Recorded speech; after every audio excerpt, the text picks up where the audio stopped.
ববি জানে কত ওখানে আমার হকার বন্ধুরা ছিল, তাদের ডেকে আমি 3টে মিটিং করেছি, করে বলেছি চিন্তা করো না, তোমরা কিছুদিনের জন্য শিফট হয়ে যাও। যেমন কালীঘাটের স্কাই ওয়াক হচ্ছে কালীঘাট মন্দিরের, যে তোমরা কিছুদিনের জন্য শিফট হও, আবার স্কাই ওয়াকটা হয়ে গেলে তোমরা এখানে দোকান পাবে। তারাপীঠ কী ছিল আগে যান গিয়ে দেখে আসুন। তারকেশ্বরের উন্নয়ন করেছি, তারাপীঠের করেছি, নকুলেশ্বর যা বলেছে করেছি, জল্পেশ মন্দির করেছি, দুর্গেশ মন্দির করেছি, বাবা লোকনাথ ঠাকুরের চাকলাধামে আজকে বাবা লোকনাথের উৎসব হচ্ছে। ওদের দুটো জায়গা আছে, একটা হচ্ছে চাকলাধাম আর একটা হচ্ছে কচুয়া। কচুয়া আমি নিজে গিয়েছি, যখন 3 জন মারা গিয়েছিল পাশেই পুকুর, আমি নিজে গিয়ে ডেভেলপমেন্ট করবার জন্য যা টাকা লাগার দরকার সবটা করে দিয়েছি। কচুয়াতেও অনেক টাকা দিয়েছি, ওরা আমাকে আজকেও যেতে বলেছিল, আমি 2 জনকে পাঠাচ্ছি। চাকলাতেও, চাকলাধামের কথাই বলছি, চাকলাধামেও গেস্ট হাউস থেকে শুরু করে সবটাই আমি করে দিয়েছি। ওরা আমায় খুব ভালোবাসে এবং ওরা আমাকে আজকেও যেতে বলেছিল, কিন্তু একদিনে এত প্রোগ্রাম থাকা অবস্থায় আমি যেতে পারিনি, বাট আমি ভবিষ্যতে চাকলাধামে নিশ্চয়ই যাব। এছাড়াও মনে রাখবেন কঙ্কালীতলা সতীপীঠ, তারাপীঠ, মা কালী মন্দির, দক্ষিণেশ্বর মন্দির, মা কালী মন্দির, ফুল্লরা মন্দির। কীরকম জানেন, আমি কখনো কখনো বলি, আমাকে অনেকে বলে দিদি একবার আসবেন। আমি মিটিং করতে গেছি, রাজনৈতিক মিটিং, এটা গল্প নয়, এটা সত্য তথ্য। আমি মিটিং করতে গেছি লোকসভা ইলেকশনে। Are you feeling bore? শুনতে ভাল লাগছে না? সামনে যারা বসে আছেন মা বোনেরা, কিছু কিছু কথা কখনো সুযোগ পেলে বলা যায়, সবসময় তো বলা যায় না। আমি মিটিং করতে গেছি, আমাদের এমএলএ রানা, মানে ওর ডাকনাম রানা, ভালো নাম অভিজিৎ, আমার কাছে দিদি তুমি তো তারাপীঠ অনেকবার গেছো, কঙ্কালীতলাও অনেকবার গেছো, তুমি কিন্তু ফুল্লরা মন্দিরে আসোনি। আমি বললাম শোন, আমার একটা বিশ্বাস আছে, এটা আমার আত্মবিশ্বাস, আমাকে মা যখন ডাকে আমি ঠিক চলে যাই, আমাকে দেখবি যখন ডাকবে আমি ঠিক চলে যাব, এর জন্য তোকে আমাকে অনুরোধ করতে হবে না। কি আশ্চর্য দেখুন, আমি মিটিং করে হেলিকপ্টার ধরতে হেলিপ্যাডে যাচ্ছি, আমাকে তখন রানা বলছে দিদি ওই দেখো ফুল্লরার মন্দির তোমার হেলিপ্যাডের পাশে। আরে সেটা তো তুমি আমাকে আগে বলোনি, আমি তো আসিনি। এবার আমি পুরো রাস্তাটা পেরিয়ে ফুল্লরা মায়ের মন্দিরে গেলাম, পুজো দিলাম এবং বুঝলাম মায়ের স্নেহ ছায়া ছাড়া এটা হয় না। সব ধর্মেই মনে রাখবেন, যখন যেখানে যাই, আজমির শরীফের কেউ আমাকে বলবে না দিদি যাবেন, আমার যখন সময় হয় আমি ঠিক চলে যাই। গুরুদ্বারা আমি হালুয়া চেয়ে খাই। ওই কেওড়াতলা শ্মশান জেনে রাখবেন, আমি অ্যাজ এ দক্ষিণ কলকাতার এমপি কতগুলো কাজ শুরু করেছিলাম। আর যত বাস স্ট্যান্ডে গান বাজে, আমি মুক্ত দলের ওখানে কালীঘাট রোডে প্রথম চালু করেছিলাম এমপি ল্যাড থেকে। মনে রাখবেন বাস স্ট্যান্ড আমি চালু করেছিলাম আমার এমপি ল্যাড থেকে। মনে রাখবেন এই যে শ্মশানের উন্নয়ন আমি চালু করেছিলাম আমার এমপি ল্যাডের টাকা দিয়ে। তখন আমি যেতাম কেওড়াতলা শ্মশানে ইলেকট্রিক চুল্লি দেখতে, একটু জল পেত না লোকেরা, কত লোকেরা কষ্ট করে আসতো, গলা শুকিয়ে যেত, 1 ফোঁটা জল ছিল না, 1 ফোঁটা বসার জায়গা ছিল না, একটু আলো ছিল না, ইলেকট্রিক শ্মশানও ছিল, চুল্লিও ছিল না। আমি এমপি ল্যাডের টাকায় প্রথম ডেভেলপ করি। এখন আপনারা দেখতে পাচ্ছেন এইটা ফলো আপ করিয়েছি আমি। এখন নিমতলা শ্মশান থেকে শুরু করে সব জায়গাতেই ডেভেলপ হয়েছে, অনেক এয়ার কন্ডিশন চুল্লি হয়েছে।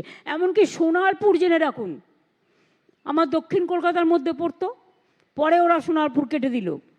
তখন সোনারপুরের লোকেরা আমাকে বলল দিদি সোনারপুরে একটা ইলেকট্রিক চুল্লি করে দিন। আমি আমার এমপি ল্যাড থেকে করেছিলাম, মনে রাখবেন।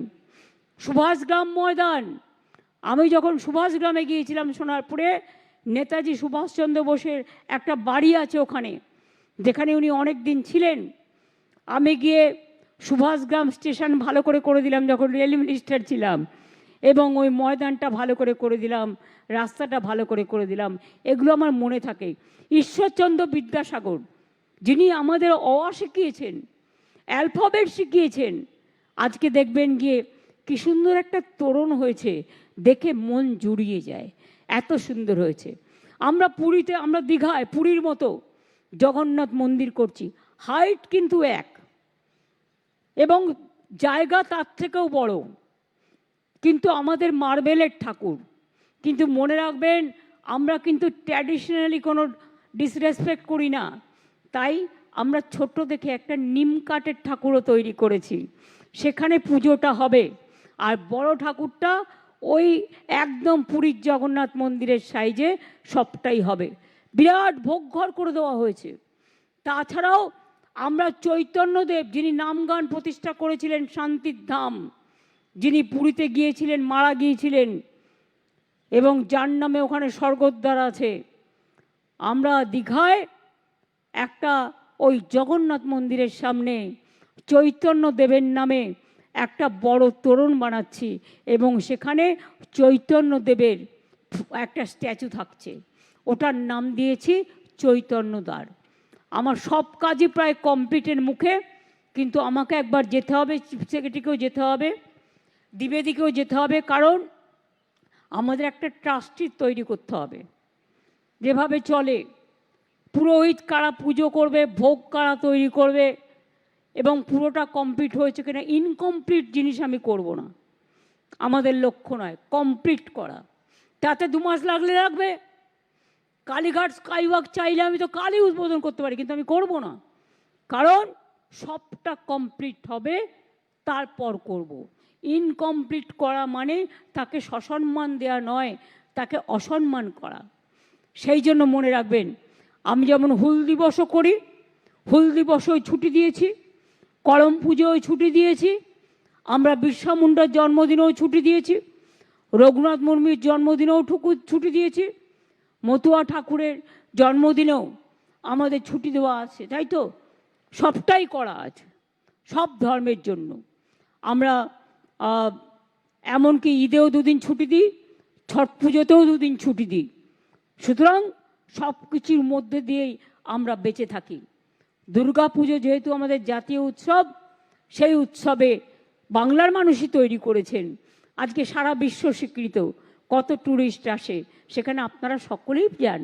সে আমার ট্রাইবেল ভাই বোন হোক, সে আমার শিডিউল কাস্ট হোক, সে আমার মুসলিম ভাই বোনেরা হোক, আমার হিন্দু ভাই বোনেরা হোক, খ্রিস্টান হোক, শিখ হোক, বৌদ্ধ হোক, জৈন হোক, পারসিক হোক, সবাই মিলেই আমরা করি।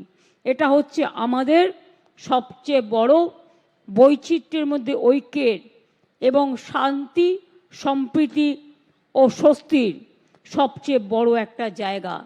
এই জায়গাটা কি নষ্ট করতে পারি? এই জায়গাটা কোনো দিনও আমরা নষ্ট করতে পারি না।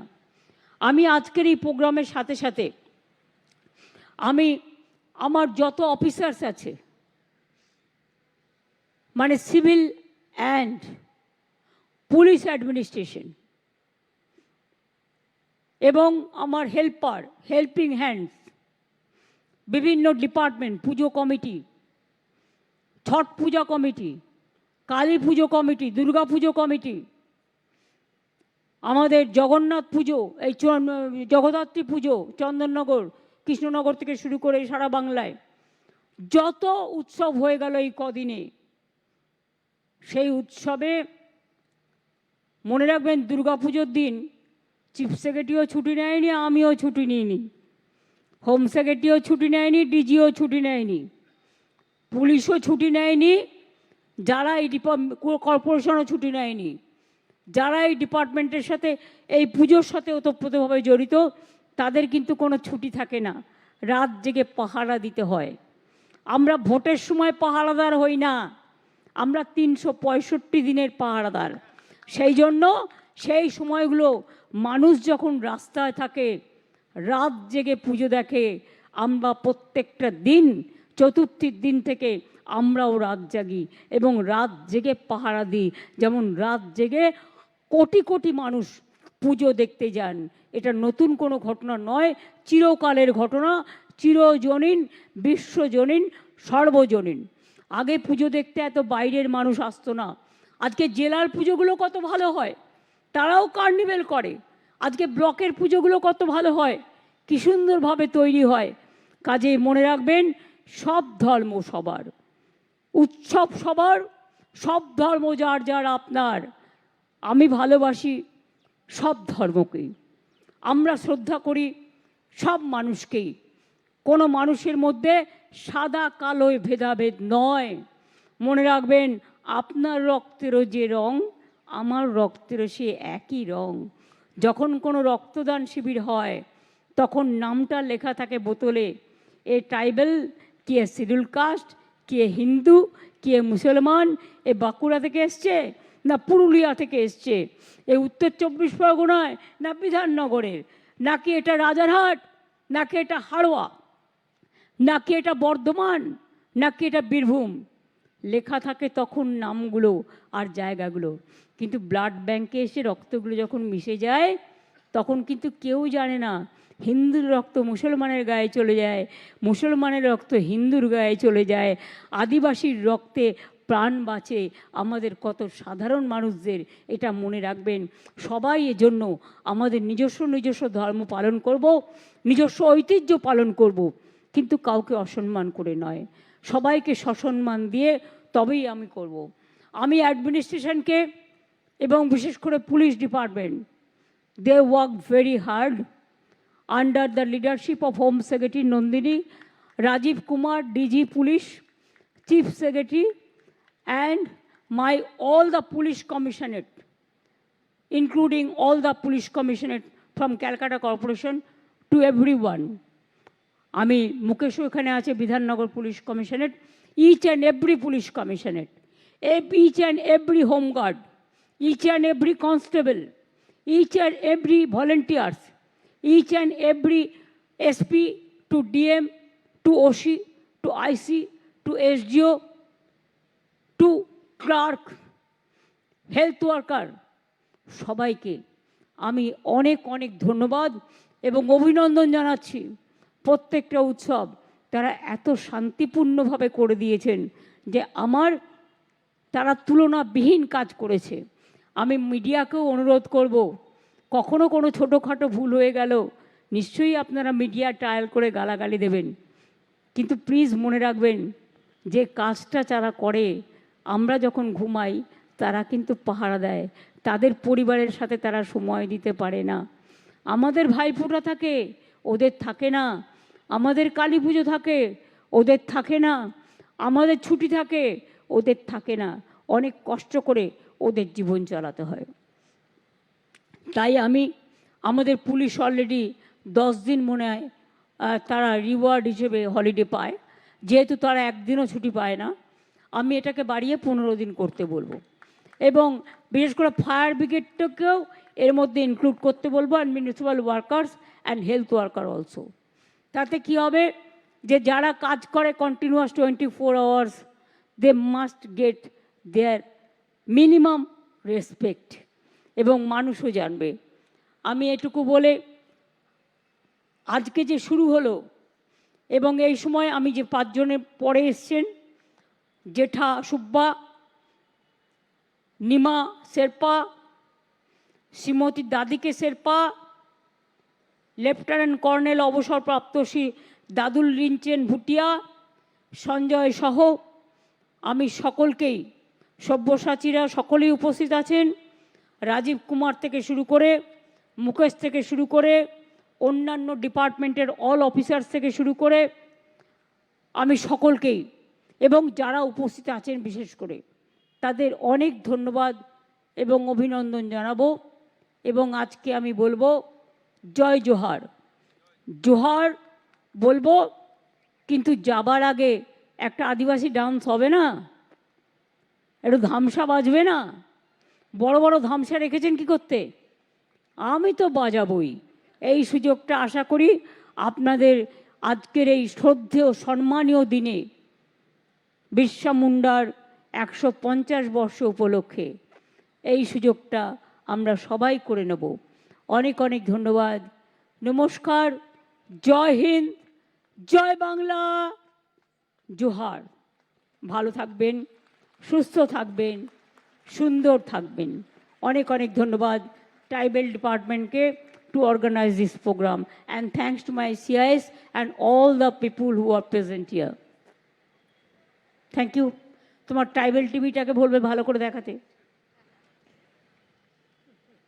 মাননীয় মুখ্যমন্ত্রী যেমন বলেছেন আমরা সেরকমই একটি সাংস্কৃতিক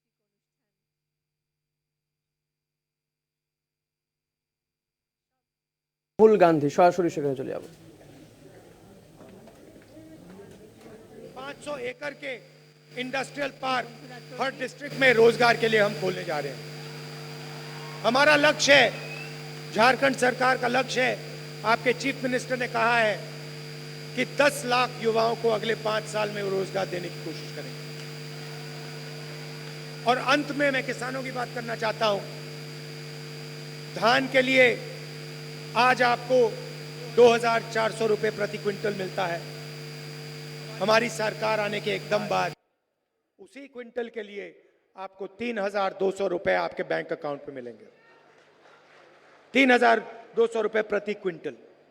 ये मैं आपसे कहना चाहता था। हम किसानों की, मजदूरों की, गरीबों की सरकार चलाना चाहते हैं, छोटे व्यापारियों की, युवाओं की सरकार चलाना चाहते हैं। अरबपतियों की सरकार हम नहीं चलाना चाहते हैं। नरेंद्र मोदी जी अरबपति के हैं।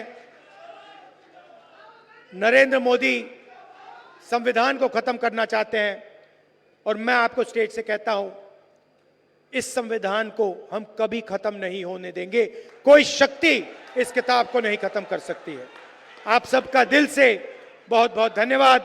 शाम का समय है, आप दूर दूर से आए, कष्ट उठाया आपने, मेरी बात सुनने आए, इसके लिए दिल से आपका धन्यवाद करता हूं।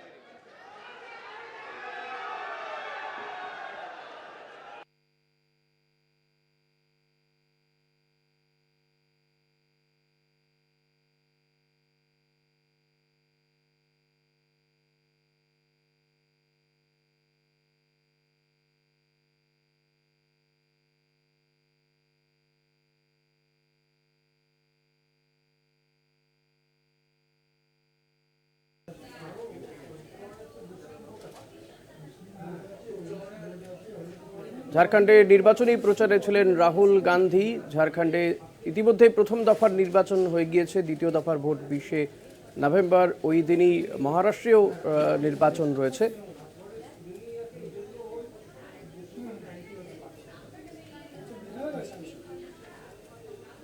এই মুহূর্তে যে খবরের দিকে নজর রাখবো, প্রধানমন্ত্রী চপারে সমস্যা সৃষ্টি হয়, ফলত প্রধানমন্ত্রী গয়াতেই তিনি আটকে যান বলে জানা যাচ্ছে। দেওঘরে, মাফ করবেন, দেওঘরে তিনি আটকে যান। প্রধানমন্ত্রী বিমানের যান্ত্রিক ত্রুটির কারণে সমস্যা দেখা দেয়, দেওঘরে আটকে যায় প্রধানমন্ত্রীর চপার। এই বিষয়ে বিস্তারিত জানবো, তার আগে আপনাদেরকে আরও একবার জানিয়ে রাখবো, দেওঘরে গিয়ে আটকে গেলেন প্রধানমন্ত্রী নরেন্দ্র মোদী। যান্ত্রিক ত্রুটির কারণে দিল্লি ফিরতে দেরি হবে প্রধানমন্ত্রীর, এমনটাই জানা যাচ্ছে। ঠিক কি ঘটেছে গোটা বিষয়টি বিস্তারিতভাবে জানবো প্রতিনিধি অঙ্কুর ভট্টাচার্যের কাছ থেকে। অঙ্কুদা, ঠিক কি ঘটেছে? বিরসা মুন্ডার সার্ধ শতবর্ষ উপলক্ষে প্রধানমন্ত্রী নরেন্দ্র মোদী আজ ঝাড়খণ্ডে গিয়েছিলেন।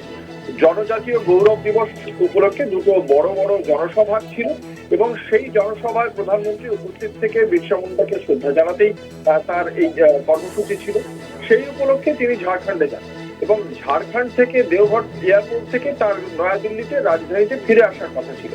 কিন্তু যখন তিনি নয়াদিল্লির উদ্দেশ্যে রওনা দেবেন বলে দেওঘর এয়ারপোর্টে আসেন, তখন তার জন্য নির্দিষ্ট যে বায়ুসেনার বিমান, সেই বায়ুসেনার বিমানে যান্ত্রিক ত্রুটি পরিলক্ষিত হয় এবং সেই কারণেই সেই ত্রুটি যতক্ষণ না সারানো হচ্ছে ততক্ষণ খুব স্বাভাবিকভাবে প্রধানমন্ত্রী নরেন্দ্র মোদীর নয়াদিল্লিতে আসা সম্ভব নয়। সেই কারণেই এই যে তার দেওঘরের বিমানবন্দরে এই মুহূর্তে আটকে পড়েছেন প্রধানমন্ত্রী, তার বিমানে যান্ত্রিক ত্রুটির কারণে। বিমান সারানো হলে তারপরে তিনি নয়াদিল্লিতে ফিরে আসবেন। ফলে যে নির্ধারিত সময়ে তার রাজধানীতে ফিরে আসার কথা ছিল, সেই তুলনায় খানিকটা দেরি হচ্ছে এই মুহূর্তে, সেটাই এখনো পর্যন্ত বিমানবন্দর কর্তৃপক্ষ সূত্রে জানতে পারা গিয়েছে।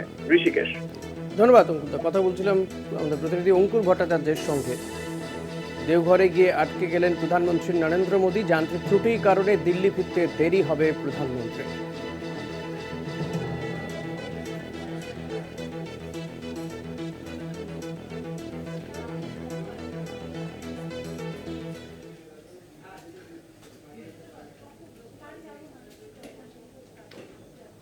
রাজ্যের জেলায় জেলায় ট্যাব দুর্নীতি, ট্যাব কাণ্ড নিয়ে সাংবাদিক বৈঠকে এডিজি দক্ষিণবঙ্গ। বেশ কয়েকজনকে ইতিমধ্যেই গ্রেপ্তার করা হয়েছে, বেশ কয়েকজন সন্দেহভাজনকে চিহ্নিত করা হয়েছে। এডিজি দক্ষিণবঙ্গের পক্ষ থেকে জানানো হয়েছে ট্যাব কেলেঙ্কারিতে এখনো পর্যন্ত গ্রেফতার 11, বঞ্চিতদের অ্যাকাউন্টে টাকা দেওয়া হয়েছে বলেও জানানো হচ্ছে। जहाँ से बैंक से 93 एफआईआर अब तक हुआ है, 11 लोग अरेस्ट हुए हैं अलग अलग जिलों से। और इसमें अभी साइबर क्राइम है, इसमें थोड़ा हम लोग को डेटा चाहिए बाकी एजेंसी से, जहाँ से बैंक से डेटा चाहिए हम लोग को, एनआईसी जो इसका एप्लीकेशन था वो, इसलिए थोड़ा सा टाइम लग रहा है। लेकिन अब तक जो हम लोग को जो मिला है इसमें हम लोग उस पर इन्वेस्टिगेट कर रहे हैं और आगे बढ़ रहे हैं उसमें। Sir, joint investigation monitoring team के बारे में बता दें, जो आगे इन्वेस्टिगेशन किया जाएगा, कौन-कौन से मेंबर्स रहेंगे? हम लोग अभी जो डी सब ऑर्डर हुआ उसमें AD cyber, AD 2 CID, DIG CID ops, DIG CID cyber, ये इतने लोग हैं इस जो मॉनिटरिंग करेंगे। और अभी जितने केसेस हुए हैं उसमें कुछ और केसेस आए हैं, कुछ जिलों में हो सकता है कुछ और केसेस आए हैं। ট্যাব দুর্নীতি নিয়ে সাংবাদিক বৈঠকে এডিজি দক্ষিণবঙ্গ এবং তিনি তাদের পক্ষ থেকে জানানো হয়েছে যে বেশ কয়েকজন সন্দেহভাজনকে চিহ্নিত করা হয়েছে। ইতিমধ্যেই 11 জনকে গ্রেপ্তার করা হয়েছে এই ট্যাব কেলেঙ্কারির সঙ্গে যুক্ত সন্দেহে। বঞ্চিতদের অ্যাকাউন্টে টাকা দেওয়া হয়েছে বলেও জানানো হয়েছে।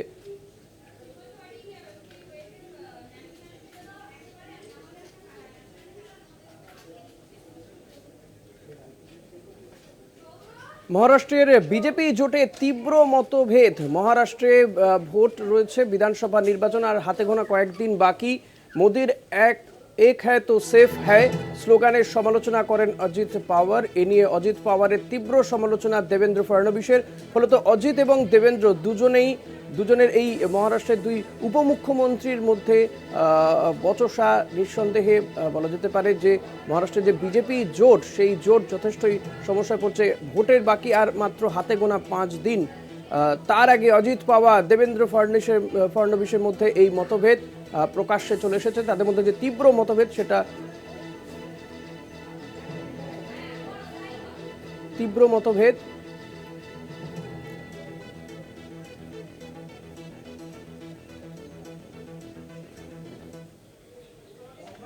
এই খবরের দিকে আমরা নজর রাখবো, তবে তার আগে এই মুহূর্তে আরেকটি গুরুত্বপূর্ণ খবরের দিকে নজর রাখতে হচ্ছে। মহারাষ্ট্রে অমিত শাহর কপ্টারে তল্লাশি। অমিত শাহ দেশের স্বরাষ্ট্রমন্ত্রী, তার কপ্টারে তল্লাশি নির্বাচন আধিকারিকদের, এমনটাই জানা যাচ্ছে। অঙ্কুর ভট্টাচার্য রয়েছেন আমার সঙ্গে টেলিফোনে। অঙ্কুরদা, কি জানা যাচ্ছে বিষয়?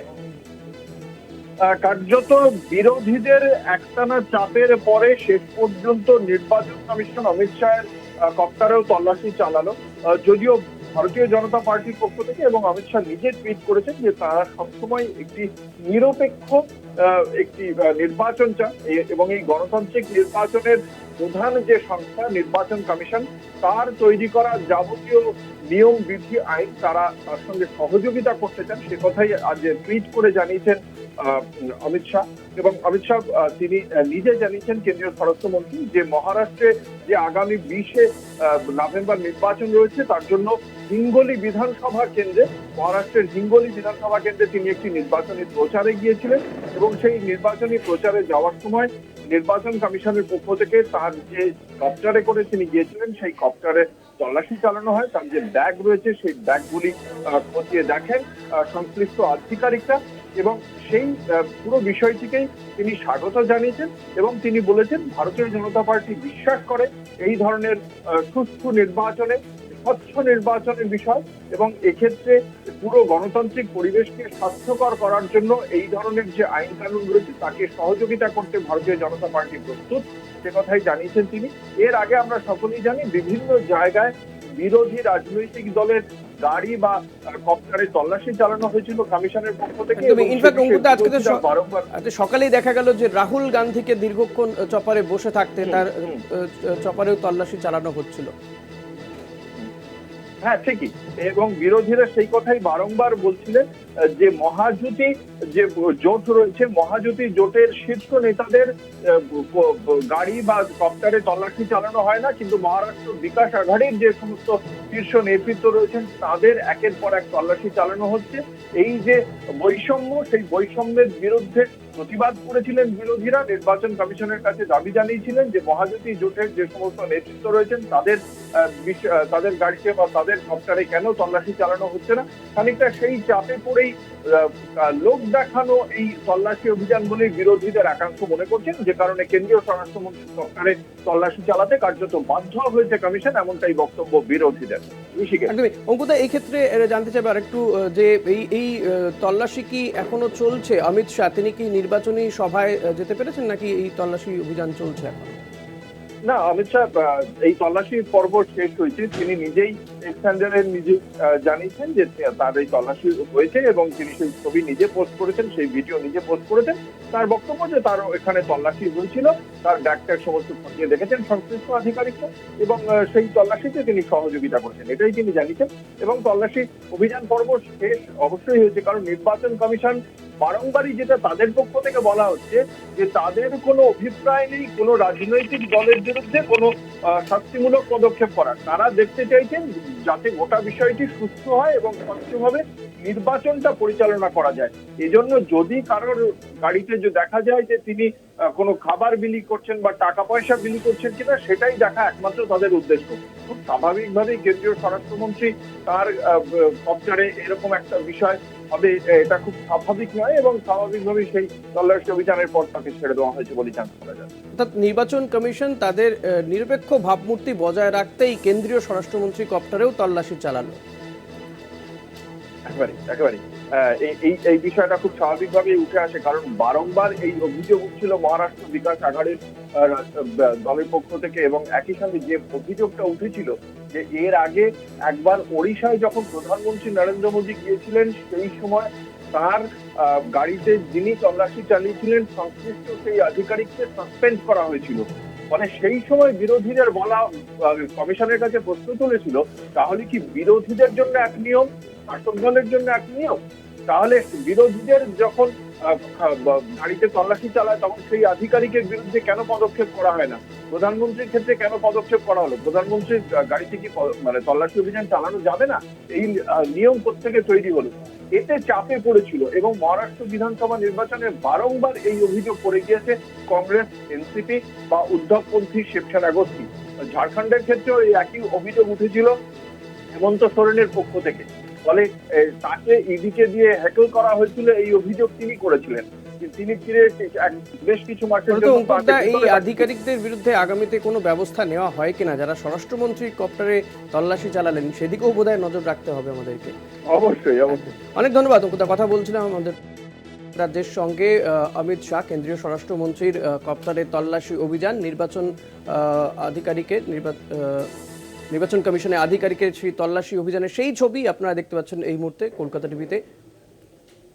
মহারাষ্ট্রে ভিন্ডোরা যাচ্ছিলেন অমিত শাহ নির্বাচনী জনসভায় বক্তব্য রাখতে, কিন্তু তার আগে তার কপ্টারে তল্লাশি চালানো হয়। বারবারই বিরোধীরা অভিযোগ করেন যে শুধুমাত্র বিরোধী যারা নেতা রয়েছেন, নেতা নেত্রীদের কপ্টারে বা তাদের গাড়িতে তল্লাশি চালানো হয়, শাসক দলের অর্থাৎ এক্ষেত্রে বিজেপি বা অন্যান্য যারা রয়েছেন এনসিপি যারা ক্ষমতা, অজিত পাওয়ার গোষ্ঠী কিংবা একনাথ শিন্ডে, তাদের গাড়িতে তল্লাশি চালানো হয় না।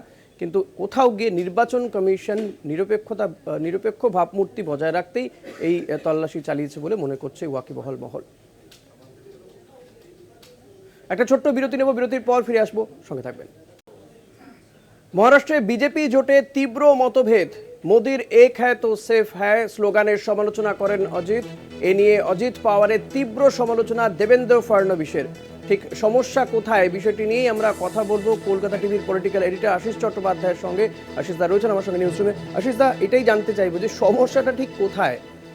দেখো, আমরা দেখতে পাচ্ছি যে রাহুল গান্ধীর তোলা একটি স্লোগান এদেশের হিন্দুত্ববাদী শিবিরের মর্মস্থল পর্যন্ত বিদ্ধ করছে। ঘটনাটা কিভাবে এলো? রাহুল গান্ধী কিছুদিন ধরেই দাবি করছেন যে দেশে জাত গণনা করতে হবে। এই জাত গণনা করে 50% সর্বোচ্চ সংরক্ষণ দেয়া যাবে, এই এই যে নীতি রয়েছে আমাদের দেশে, সেই নীতিকে পরিবর্তন করার এবং প্রয়োজনে 50% থেকে সংরক্ষণ আরও বাড়াবার কথা মহারাষ্ট্র নির্বাচনের মধ্যে দাঁড়িয়ে রাহুল গান্ধী বলেছেন। এর মধ্যে দিয়ে ওবিসি এবং পিছিয়ে পড়া সম্প্রদায়ের মানুষদের কংগ্রেসের দিকে একটা ঝোঁক দেখা যেতেই আদিত্যনাথ যোগী, উত্তরপ্রদেশের মুখ্যমন্ত্রী, তিনি একটি স্লোগান আমদানি করেন।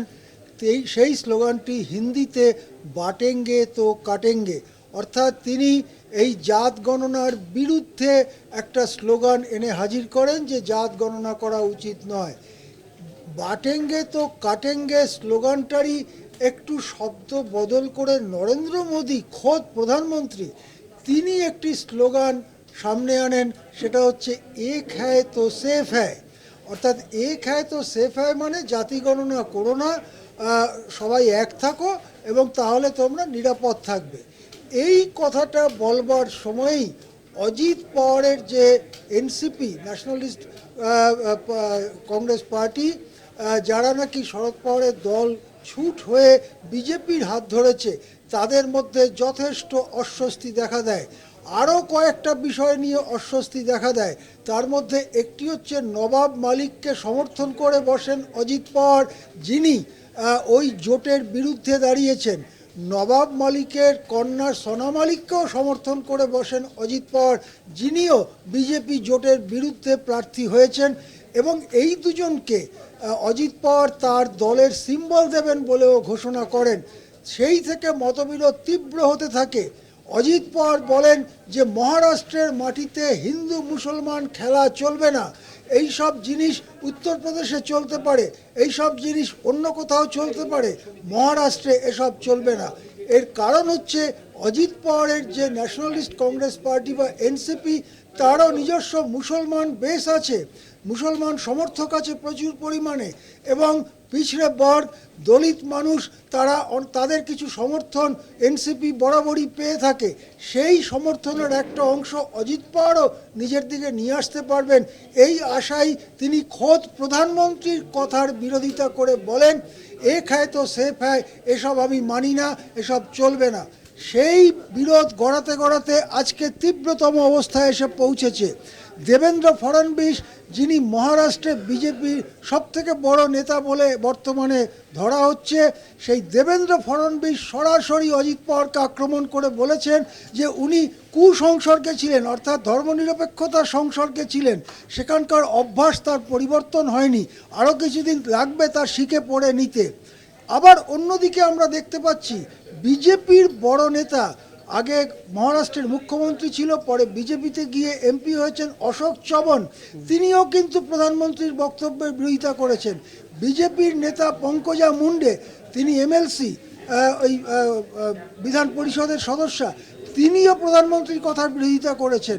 অর্থাৎ আজকে রাহুল গান্ধীর তোলা একটি স্লোগান কিন্তু হিন্দুত্ববাদী শিবিরের মধ্যে থরথর করে কাঁপছে। হিন্দুত্ববাদী শিবির যদি প্রধানমন্ত্রীর কথা এক হ্যায় তো সেফ হ্যায় সামনে নিয়ে এগোতে চায়, তাহলে ওবিসি ভোট বেরিয়ে যাওয়ার আশঙ্কা, আর জাত গণনার কথা যদি বলে তাহলে আবার উচ্চবর্ণের ভোট হারাবার আশঙ্কা। এই পরিস্থিতির মধ্যে কিন্তু গুরুতর সংকট দেখা দিয়েছে মহারাষ্ট্রের মহাজুতি জোটে। ভোটের আর 5 দিন বাকি, সেই জায়গায় দুই ডেপুটি সিএম এর মধ্যে এই যে কথার ঝড়, বাকবিতণ্ডা, এটা তো ভোট বাক্সে নিঃসন্দেহে কোনো এফেক্ট পড়বে বলে মনে হয়। দেখুন, এই জায়গাটাই হচ্ছে আসল জায়গা। লোকসভা নির্বাচনে বিজেপি জোটের যে পরাজয় হয়েছিল তার একটা অন্যতম কারণ বলে ধরা হয় ভোট ট্রান্সফার হয়নি। অর্থাৎ অজিত পাওয়ারের ভোটটা বিজেপির ঘরে ট্রান্সফার হয়নি, বিজেপির ভোটটা অজিত পাওয়ারের ঘরে ট্রান্সফার হয়নি। সেই জন্য ভোটের আগে দরকার ছিল এই দুটো অংশ জোটের, তাদের মধ্যে কমপ্লিট একটা সম্পূর্ণ একটা আত্মীকরণ দরকার ছিল। তার বদলে যখন মতবিরোধ তীব্র হয়ে উঠল, এইবারে আশঙ্কা বিজেপি শিবিরে যে তাহলে ভোট ট্রান্সফার এবারও হবে না। ভোট ট্রান্সফার না হলে কিন্তু ফলাফল মোটেই ভালো হওয়ার আশা থাকছে না মহাজুতি বা বিজেপি জোটের। একদমই, অনেক ধন্যবাদ আশিস দা। কথা বলছিলাম আমাদের পলিটিক্যাল এডিটর আশিস চট্টোপাধ্যায়ের সঙ্গে। আশিস দা যেমনটা বলল, নিঃসন্দেহে দুই ডেপুটি সিএম এর মধ্যে এই যে মতভেদ, সেটা কিন্তু ভোট বাক্সে তার কতটা প্রতিফলন ঘটবে এবং সেটা খুব একটা সুখকর হবে বলে মনে হচ্ছে না বিজেপি জোট সরকার বা বিজেপি জোটের জন্য।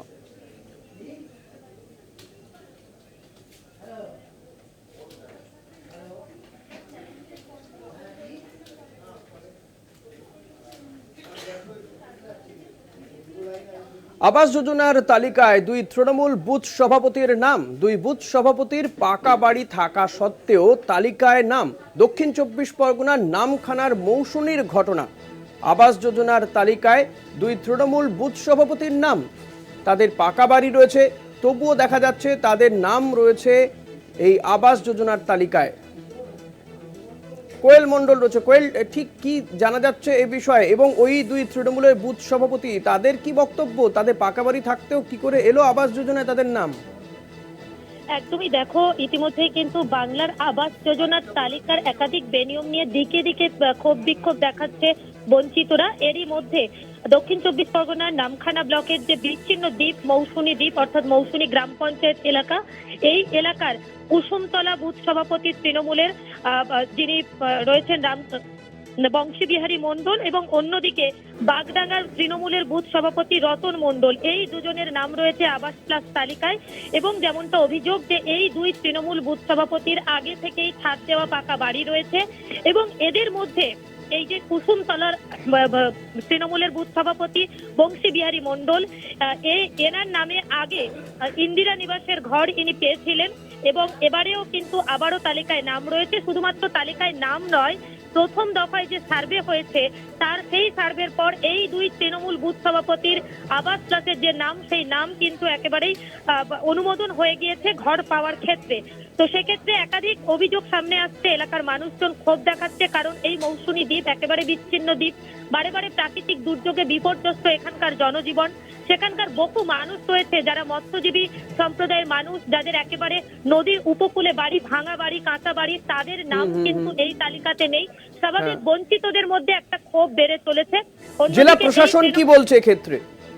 জেলা প্রশাসন যেমনটা জানিয়েছে, যদি এরকমটা হয়ে থাকে, পাকা বাড়ি থাকা সত্ত্বেও যদি এনাদের নাম থেকে থাকে এবং সেই নাম যদি প্রথম দফার সার্ভেতে স্যাংশন হয়ে থাকে, সুপার চেকিং এর মাধ্যমে সেই নাম বাদ দেওয়া হবে, এবং যারা বঞ্চিত রয়েছে অথচ তারা পাওয়ার যোগ্য, তারা যদি নতুন করে আবেদন করে পরে তাদের নাম তালিকাভুক্ত করা হবে। ধন্যবাদ কোয়েল। কথা বলছিলাম প্রতিনিধি কোয়েল মণ্ডলের সঙ্গে।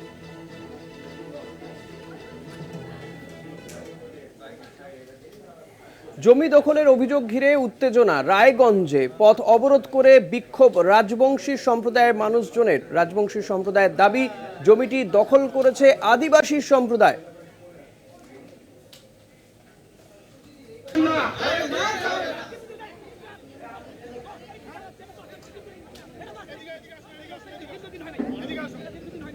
জমি দখল করেছে আদিবাসী সম্প্রদায়, এমনটাই দাবি করছে রাজবংশী সম্প্রদায়ের মানুষজন। আর সেই অভিযোগেই তারা পথে নেমে বিক্ষোভ দেখান। ঘটনাস্থলে যায় পুলিশ। পথ অবরোধ করে বিক্ষোভ রাজবংশী সম্প্রদায়ের মানুষজনের। রায়গঞ্জে ঘটনা, যে ছবি আপনারা দেখতে পাচ্ছেন এই মুহূর্তে। বিক্রমাদিত্য বিশ্বাস হচ্ছেন। বিক্রমাদিত্য, এই বিক্ষোভ কি এখনো চলছে? কি পরিস্থিতি এখন? মুহূর্তে কিন্তু বিক্ষোভ নেই। প্রশাসনের পক্ষ থেকে ওই বিক্ষোভকারীদের সরিয়ে দেওয়া হয়েছে। যা ঘটনা, 14 বিঘা জমিকে নিয়ে এই গন্ডগোল, বেশ কয়েক বছর ধরে এই গন্ডগোল চলছে। আদিবাসী সমাজের একটা জমি রয়েছে, সেই জমিটা কোনো কারণে সেই সময় তারা বিক্রি করে দিয়ে গেছিলেন। তার পরবর্তীতে সবাই কিন্তু সুস্থভাবেই চলছিল। হঠাৎ করেই বেশ কিছু বছর আগে, বছর 3 আগে থেকে সেই জমি নিয়ে আবার গন্ডগোল শুরু হয়। সোনাটপ্প এবং তার আরেকজন জিতেন হেমব্রম, এরা বলেন যে জমিটা তাদের এবং সেই তাদের বাবা ঠাকুরদাদের সম্পত্তি, সেই সম্পত্তিকে তারা পুনরুদ্ধারের জন্য আবার নতুন করে এই গন্ডগোলটা হয়েছে। এর মধ্যে কিন্তু জমিটি 3-4 বার হাত দখল হয়ে গিয়েছে, এবং তারপরে যারা বর্তমানে যারা ওই অঞ্চলটা কিনেছেন যে পাট করে, তারাও কিন্তু বিপদে পড়েছেন এবং তারা প্রশাসনের দরবারে গেছেন, এবং সেই প্রশাসনিক তৎপরে বেশ কয়েকবার কিন্তু ওইখানে বৈঠক হয়। তা সত্ত্বেও তার সমাধান সূত্র উঠে আসে না। হঠাৎ করেই গত 6 দিন আগে এসে ওই জায়গায় আবার তারা বাড়িঘর করে এবং সেই বাড়িঘর কেন্দ্র করেই এই গন্ডগোল, এবং সেখানে ভূমি রক্ষা কমিটি বলে একটি কমিটি গড়ে উঠেছে এবং তারা এসে বিক্ষোভ করা শুরু করেছে। আজকে পুলিশ প্রশাসন কঠোর হাতে সেটা দমন করেছে এবং খুব শান্তভাবে এবং ধৈর্য সহকারে ব্যাপারটি দেখে ওই অঞ্চল থেকে তাদেরকে সরিয়ে দিয়েছে। ধন্যবাদ বিক্রমাদিত্য। কথা বলছিলাম প্রতিনিধি বিক্রমাদিত্য বিশ্বাসের সঙ্গে।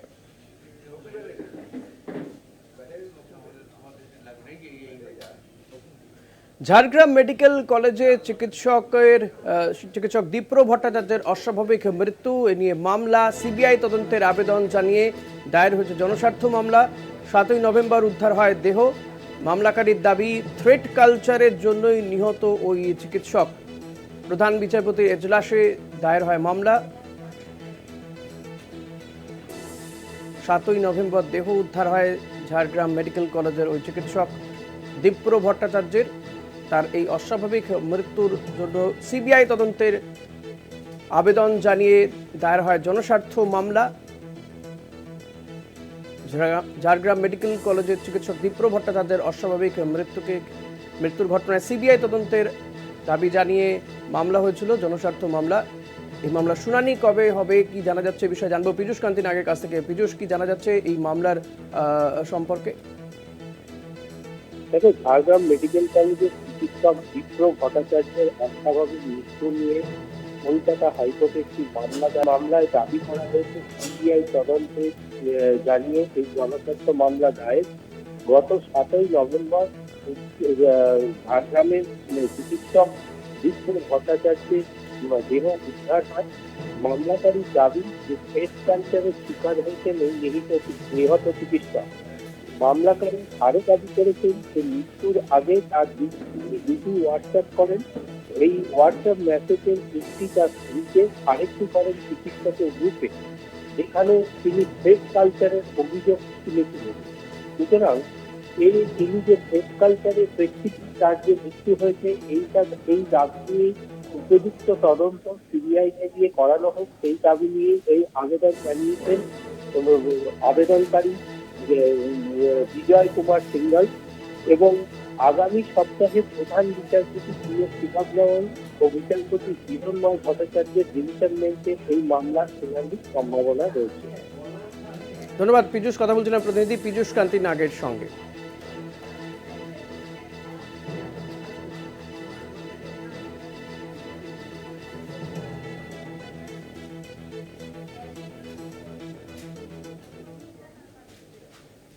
ট্যাব কাণ্ড নিয়ে মুখ খুললেন মুখ্যমন্ত্রী মমতা বন্দ্যোপাধ্যায়। ট্যাব নিয়ে সিট গঠন করা হয়েছে বলে তিনি জানিয়েছেন। ইতিমধ্যেই বেশ কয়েকজনকে গ্রেপ্তারও করা হয়েছে বলে দাবি মুখ্যমন্ত্রী মমতা বন্দ্যোপাধ্যায়। যারা ট্যাব পায়নি তাদের ট্যাব দ্রুত দেওয়া হবে বলেও আশ্বস্ত করেছেন মুখ্যমন্ত্রী মমতা বন্দ্যোপাধ্যায়। কি বলেছিলেন মমতা বন্দ্যোপাধ্যায়, শুনব। আমাদের ট্যাব নিয়ে সিট গঠন করেছে, এটা অ্যাডমিনিস্ট্রেশনের কাজ, অ্যাডমিনিস্ট্রেশনকে করতে দিন। এটা মিডিয়া ট্রায়ালের ব্যাপার নয়। এর মধ্যে মহারাষ্ট্রেরও অনেক পূজা ওরা হাইজ্যাক করেছে, অন্যান্য রাজস্থানেরও করেছে, সব স্টেটের থেকে হাইজ্যাক করেছে। এই গ্রুপটাকে আমরাই ধরতে পেরেছি। সুতরাং আমাদের administration is very strong, rough and tough. তারা অলরেডি 6 জনকে অ্যারেস্ট করেছে, সিট গঠন করেছে, বাদ বাকি যা যা করার করবে। এবং ট্যাবে যারা টাকা পায়নি তাদের সবাইকে টাকা দিয়ে দেওয়া। মমতা বন্দ্যোপাধ্যায়ের এই বক্তব্যের পর আমরা কথা বলেছিলাম সিপিএম, কংগ্রেস এবং বিজেপি প্রতিনিধিদের সঙ্গে। তারা ঠিক কিভাবে দেখছেন এই বক্তব্যকে, শুনব। সর্ষের মধ্যে ভূত নয়, সর্ষেটাই ভূত, ভূতটা তৃণমূল। সরকারি পোর্টাল এত দুর্বল কেন যেভাবে হ্যাক হয়ে গেল? বিকাশ ভবনের মধ্যে লোক না থাকলে, তৃণমূলের যোগাযোগ না থাকলে, তৃণমূলের নেতার ছেলে না থাকলে, মালদার তৃণমূলের শিক্ষক না থাকলে এত বড় প্রাতিষ্ঠানিক লুট হয়ে গেল, কেউ কিছু বুঝতে পারলো না। সুতরাং মুখ্যমন্ত্রী এটা উনি বলতে পারেন যে যারা টাকা পায়নি তারা টাকা পাবেন, সেটা বোঝা যাচ্ছে, কিন্তু টাকাটা কার পকেট থেকে চলে গেল? এটা তো মুখ্যমন্ত্রীর টাকা নয়, এটা তো আপনারও টাকা, এ টাকা আমার টাকা, আমাদের টাকা, যারা আমরা প্রত্যক্ষ বা পরোক্ষ করের মধ্যে দিয়ে রাজ্যের কোষাগারে জমা করেছিলাম, সেই টাকাটা উধাও হয়ে গেল। টাকা পাঠানোর জন্য শিক্ষাক্ষেত্রে সেই টাকা চলে গেল। এমন কোন সরকারি দপ্তর নেই যেখানে তৃণমূল কংগ্রেস দুর্নীতির ছোঁয়া রাখেনি। মুখ্যমন্ত্রী আশ্বস্ত করেছেন সেটা তো বটেই, ঘরের টাকাও তো মুখ্যমন্ত্রী আশ্বস্ত করেছিল, কিন্তু 17 লক্ষ নাম যে বাদ গেল সেই নামগুলো বেআইনি ভাবে কারা ঢুকিয়েছিল এইটা কি উনি তদন্ত করেছেন, নাম প্রকাশ করেছেন, নাকি অপরাধীদের ধোঁকাচাপা দেওয়ার জন্য এড়িয়ে গেছেন? এখানে বেশ টাকাটা তারা পাবে, কিন্তু এই দুর্নীতিটা হলো কেন, কিভাবে হলো, কে দায়ী, কারা দায়ী, তাতে বিকাশ ভবনের ভূমিকাটা কতটা, নবান্নের ভূমিকা কতটা, কালীঘাটের ভূমিকা কতটা, এটা তো ওনার নিজেরই প্রকাশ করা উচিত ছিল, যা করেন কি, করছেন না। না করে উনি বলছেন বম্বেতে কি হয়েছে, রাজস্থানে কি হয়েছে ইত্যাদি। আমার খারাপ লাগে বা দুঃখ লাগে মুখ্যমন্ত্রীকে দেখলে, বিভিন্ন রাজ্যের নোংরা খাটা খবরগুলোই ওনার কাছে এখন বেশি গুরুত্বপূর্ণ। বিভিন্ন রাজ্যের কোথায় কি নোংরা আছে এটা দেখে উনি বলছেন যে ওনার নোংরা থাকলেও তাদের দুর্গন্ধ নেই। এটা কি হচ্ছে না, এটা মুখ্যমন্ত্রীর মনোভাবের সঙ্গে যায় না। মুখ্যমন্ত্রীর এই ধরনের কথাবার্তা আমরা প্রতিবারই শুনি, যতগুলো দুর্নীতি হয় দুর্নীতির পরে এইসব কথাবার্তা শোনা যায়, শুনতে তো খুবই ভালো লাগে। কেননা যখন আমফানের পরে ট্রিপল চুরি হয়েছিল, আমফানের পরে মানুষের ঘর বাড়ির টাকা চুরি হয়েছিল, তখনও প্রাণের টাকা চুরি হয়, তখনও উনি এই ধরনের কথাবার্তা বলেছিলেন।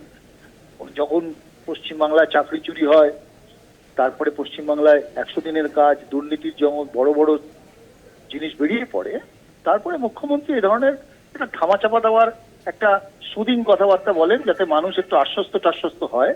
আসলে এগুলো বলে উনি অন্যান্য সরকারের যেখানে দুর্নীতি হয়েছে তার রেফারেন্স টেনে নিজেদের যে দুর্বলতাগুলো সেগুলোকে জাস্টিফাই করার চেষ্টা করেন।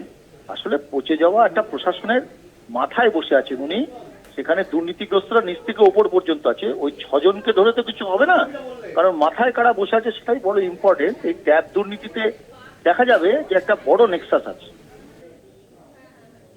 এই মুহূর্তে যে খবরের দিকে নজর রাখবো, শালিমার স্টেশনে বচসা, যাত্রীকে মারধর করে মাথা ফাটিয়ে দেওয়া হচ্ছে বলে জানা যাচ্ছে। গোটা বিষয়টি বিস্তারিতভাবে জানবো আমাদের প্রতিনিধি জগন্নাথের কাছ থেকে। জগন্নাথ সরকার রয়েছেন আমার সঙ্গে টেলিফোনে। জগন্নাথ সামন্ত, জগন্নাথ, ঠিক কি ঘটেছে, কি নিয়ে এই ঝামেলা? পার্কিং নিয়ে দীর্ঘদিন ধরেই ঝামেলা। এর আগেও দুবার দেখা গেছে, একবারে গোষ্ঠীদ্বন্দ্ব, নিজেদের মধ্যে পার্কিংকে দখল রাখবে সেই নিয়ে ঝামেলা। এরপর পরে ঘটলো যে শালিমার স্টেশনে যাত্রীদের সঙ্গে বচসা, অর্থাৎ গোষ্ঠীদ্বন্দ্ব একটা ছিল এবং এই নিয়ে পুলিশের সঙ্গে বাকবিতণ্ডা বেঁধে হয়েছিল, বেশ কয়েকবার রণক্ষেত্র তৈরি হয়েছিল শালিমার স্টেশনে, সেই বিষয়টা তো চলছিল। কিন্তু এক্ষেত্রে আবার নতুন করে দেখা গেল শালিমার স্টেশনে পার্কিং নিয়ে বচসা এবং যাত্রীকে বেধড়ক মারধর করে মাথা ফাটিয়ে দেওয়া হলো। এই ঘটনায় সিসিটিভি ফুটেজ দেখে বা ঘটনাস্থল থেকেই বি গার্ডেন থানার পুলিশ জামিন অযোগ্য ধারায় প্রায় 7 জনকে গ্রেপ্তার করেছে। এবং যেটা জানা যাচ্ছে, দেখো, মুম্বাইয়ের এক ব্যবসায়ী সপরিবারে শালিমার স্টেশনে আসে এবং গাড়ি রাখার পর তারা জ্ঞানেশ্বরী এক্সপ্রেসে করে তারা যাবে মুম্বাইতে, যাওয়ার কথা, সেই পার্কিংয়ে গাড়ি রেখেছিল এবং জোর করে টাকা আদায়ের চেষ্টা করা হয় এবং অতিরিক্ত টাকা চাওয়া হয়। একটা বলা যেতে পারে তোলাবাজির মতন একটা ব্যাপার, যে যা বলবে তাই দিতে হবে, না দিলেই তাদের সঙ্গে বচসা এবং গালিগালাজ, মারধর, এই ঘটনা ঘটছিল। তবে প্রত্যেককে গ্রেপ্তার করে হাওড়া আদালতে আজকে তোলা হয়েছে এবং আরও খতিয়ে দেখা হচ্ছে এই পার্কিংয়ের পেছনে কারা রয়েছে, কেন বারবার পার্কিংয়ে বচসা। নিজেদের মধ্যে গন্ডগোলটা এখন চলে গেছে পুরোপুরি। যারা যাত্রীরা আসছে বাইরে থেকে, সেই যাত্রীদের ওপর আক্রমণ হচ্ছে, যাত্রীদের মারধর করা হচ্ছে, এই বিষয়ে পুরো গ্রেপ্তার করা হয়েছে, আজকে হাওড়া আদালতে তোলা হয়েছে। ধন্যবাদ জগন্নাথ। কথা বলছিলাম প্রতিনিধি জগন্নাথ সামন্তর সঙ্গে।